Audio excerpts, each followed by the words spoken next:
आइए आज अध्ययन करते हैं कक्षा 10 विषय हिंदी क्षितिज में उद्धृत राम लक्ष्मण परशुराम संवाद पाठ के बारे में।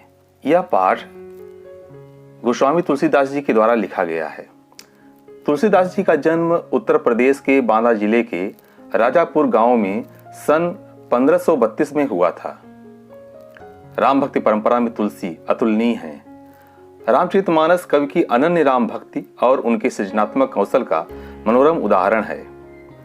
रामचरितमानस के अलावा कवितावली, दोहावली, गीतावली, कृष्ण गीतावली, विनय पत्रिका आदि उनकी प्रमुख रचनाएं हैं। अवधी और ब्रजभाषा दोनों भाषाओं पर उनका समान अधिकार था।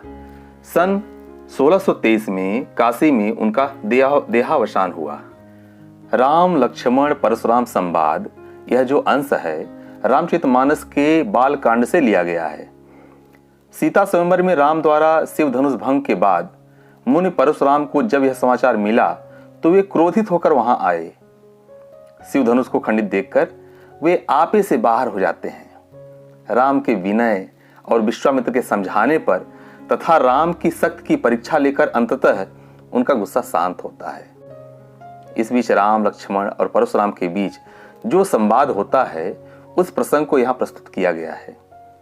परशुराम के क्रोध भरे वाक्यों का उत्तर लक्ष्मण व्यंग वचनों से देते हैं। इस प्रसंग की विशेषता है लक्ष्मण की वीर रस से पगी व्यंग्योक्तियां और व्यंजना शैली की सरस अभिव्यक्ति। आइए सबसे पहले उन पंक्तियों को अर्थात चौपाइयों को पढ़ते हैं जो राम लक्ष्मण परशुराम संवाद में लिखी गई हैं। नाथ शंभु धन भंजु निहारा, होई ही क्यों एक दास तुम्हारा। आय सुकाह कहिय किन मोही, सुनि रिसाई बोले मुनि को ही। सेवक सो जो करे सेवकाई, अरि करनी करि करिय लराई। सुनहु राम जही शिव धनु तोरा, सहस बाहु सम सो रिपु मोरा। सो बिलगाओ बिहाई समाजा, नत मारे जय हैं सब राजा। सुनि उन वचन लखन मुस्काने, बोले परसुधर ही अवमाने।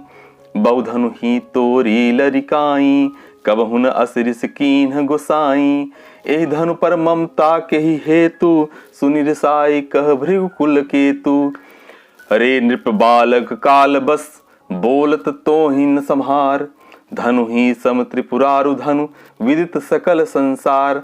अब इसके बाद इन चौपाइयों के शब्दार्थ एवं भावार्थ पर जाते हैं। तो सबसे पहले जो कठिन शब्दार्थ हैं उनको हम देख लेते हैं। शंभुधन का अर्थ होता है शिव जी का धनुष। शंभु का अर्थ होता है शिव। आयुष का अर्थ होता है आज्ञा। किन का अर्थ होता है क्यों।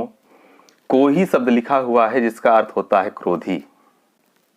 अरिकरणी, अरि का अर्थ होता है शत्रु अर्थात शत्रु का कार्य अरिकरणी। बिलगाव का अर्थ होता है अलग। बिहाई का अर्थ होता है छोड़ना और अवमाने माने अपमान। फिर एक शब्द है भृगुकुल केतु। भृगुकुल मतलब भृगुकुल के केतु, पताखा, भृगुकुल की पताखा अर्थात परशुराम जी। त्रिपुरान धनु, त्रिपुरारी कहते हैं शिव जी को अर्थात शिव जी का धनुष। विदित का अर्थ होता है विख्यात। अब इसके बाद हम इन चौपाइयों की व्याख्या करते हैं। परशुराम के क्रोध को देखकर जब जनक के दरबार में सभी लोग भयभीत हो गए तो श्री राम ने आगे बढ़कर के कहा, हे नाथ, भगवान शिव के धनुष को तोड़ने वाला आपका कोई एक दास ही होगा। आप बताइए कि क्या आज्ञा है, आप मुझसे क्यों नहीं कहते। राम के वचन को सुनकर क्रोधित परशुराम बोलते हैं, सेवक वह कहलाता है जो सेवा का कार्य करता है। शत्रुता का काम करके तो लड़ाई ही मोल ली जाती है। हे राम, मेरी बात सुनो। जिसने भगवान शिव जी के इस धनुष को तोड़ा है वह सहस्त्र बाहु के समान मेरा शत्रु है। वह इस समाज अर्थात इस सभा को छोड़कर तुरंत चला जाए, अलग हो जाए, नहीं तो यहां उपस्थित सभी राजा मारे जाएंगे। परशुराम के इन क्रोधपूर्ण वचनों को सुनकर लक्ष्मण जी मुस्कुराए और परशुराम का अपमान करते हुए बोलते हैं, हे गोसाई, बचपन में हमने ऐसी छोटे छोटे बहुत से धनुष तोड़ डाले थे, किंतु आपने ऐसा क्रोध तो कभी नहीं किया। इसी धनुष पर आपकी इतनी ममता क्यों है? लक्ष्मण जी की व्यंग भरी बातों को सुनकर परशुराम क्रोधित स्वर में बोलते हैं, अरे राजा के पुत्र, मृत्यु के वश में होने से तुझे यह भी होश नहीं कि तू क्या बोल रहा है? तू संभल कर नहीं बोल रहा है। समस्त विश्व में विख्यात भगवान शिव का यह धनुष क्या तुझे बचपन में तोड़े हुए धनुषों के समान ही दिखाई देता है?